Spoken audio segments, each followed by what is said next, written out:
everyone, and welcome to our second Moody Talk of the month of March. This month we are focusing on shame, which shame is one of those really difficult emotions that people can't believe that it's a valid emotion because it can feel so difficult. It can feel so hard and just awful. Shame can feel very awful, but shame actually does have a valid reason for existing as an emotion for us as human beings. And so today I'm going to talk a little bit more about what shame is versus what toxic shame is. And I think it really needs to be discussed because there's so much of a difference between the two. And I'm going to give a trigger warning because I'm going to be talking about my own trauma, my own toxic shame that has stemmed from childhood abuse. And so I want to give everyone a heads up in case they need to maybe step back from the video or just know that it's coming. So I will try not to get too involved in it, and we can talk about it without hopefully triggering people. Okay. So, what is shame? In DBT, which is something that I use a lot, that has really helped me through my trauma work, DBT talks about shame as, the definition being when you do something that is against the moral code or the ideals of a society, whether that's your social circle or its society as a whole. So it has function to it. And let me give you an idea of that. Last week I used the example of, so there's a little kid out in the playground with a bunch of other kids, and this kid wants a toy that another child is playing with. So the child goes up to the one with the toy, and maybe first they ask for it, and the child says, "No, I'm playing with it." But then the child gets angry and takes it away from them or hits them, and runs off with the toy, or the other child is crying. An adult sees this, and a caregiver or a parent, someone like that, sees this, goes up to the child and says, "We don't do that. We don't take away toys from people, especially when they've said that they're playing with it. We don't hit people. That's not acceptable." And the child may feel this feeling of shame, which is okay, because that's what it's meant for, right? It's a functional emotion that helps to, learn what is acceptable and what isn't acceptable in the social circle that they're in. So that's shame. When it turns toxic is what is probably one of the hardest emotions and feelings to get over. I have to be honest, I still live with toxic shame. And it's because when it's very rooted in your nervous system, it's very difficult to break free of. So toxic shame is, so here we go. Let's say, so shame is, I did something bad, okay? Now toxic shame is, I am bad. And that's when it turns toxic, is that when a person, a child, anyone believes that they are a bad person. And that is what toxic shame is. So I live with complex PTSD and major depressive disorder. It stems from my childhood abuse. I say I live with it because I don't suffer from it. I won't let that be a definition for me. So I live with complex PTSD and depression. And my childhood was very difficult.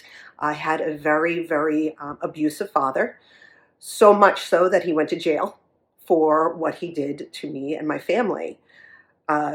Every day when I was little, he would tell me that I was fat and ugly and no one loved me and they will never love me. And when a child hears that daily, they believe it. They believe that they're not worthy of being loved or accepted.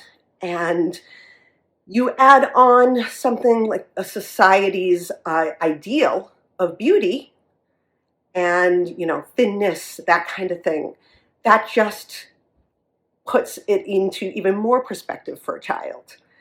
My father used to point out women on the street, wherever we were, and tell me that I would never look like that person, that I would never be pretty, that I would never be skinny, and that no one would actually love me. And it's painful. It's definitely one of those things that I know deep in my head that that's not true. And I mean, look, I grew up, I had boyfriends, I had a husband, I have children, I have many, many people who love me. And in my head, I understand that.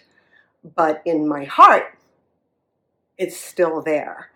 So when you're talking to someone and trying to explain that they've done something that isn't right, that isn't a part of the social circle, it's really, really important that you point out that what they've done is not acceptable, and not that they are unacceptable as a person. So toxic shame is something that I think many people don't realize that they actually have, right? Like I said before, we have so many different social standards of what is correct, what is perfect, what is beautiful, anything like that. And when you're told on a regular basis that that's not you, and you're not going to ever be the way that other people are or want you to be, it digs deep into your soul and doesn't easily disconnect. So I wanted to, talk a little bit more about that so that people understand that we as a people are not bad people, but what we do is bad, right? So it's not even bad, it's just unacceptable. And so when working with, children, being with your own children, it's really important to point that out. What you did is unacceptable, not you're a bad kid because of what you've done. Okay? How do we break free from toxic shame? It's a lot of work. Something that I'm still working on. And one of the main reasons why I built Moody and created them is because of that frustration of not feeling worthy and not feeling accepted. And I don't want other people to feel that way. That is something that's very, very important to me because I know how it feels. So Moody, I made them so that families could better understand the emotions that everyone feels and that they are acceptable to feel that and not to hide away their feelings for shame, because that's not what emotions are there for. Emotions are there to help you to learn and to grow and to, reach the heights that you want to reach in life, right? So Moody was a very big part of me learning to get through my toxic shame. And I hope that others can find their way through that through therapy, through talking through when you're feeling that shame, feeling as though you're not a good person or not worthy. So again, that's why one of the major reasons why I created Moody was to help families to properly discuss emotions and to learn from each other. that we're all good people, but sometimes we do things that aren't so great.